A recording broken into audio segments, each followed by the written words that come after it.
Now, I want to give you some work about the use of article the, just to see if you've captured anything. Next lesson, we shall talk about the assignment and learn more about article the. So the exercise is here.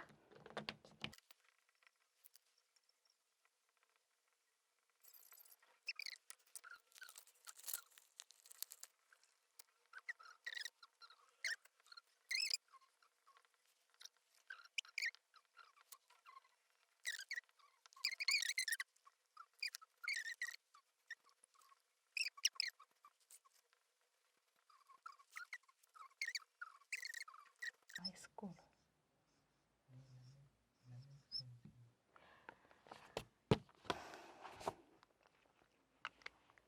Now the assignment for you, only 5 questions. The instructions: use a, an, or they to fill in the blank spaces.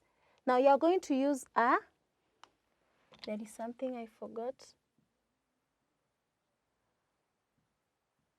So use a, an, or they to fill in the blank spaces. You are either using a, an, or they to fill in the blanks.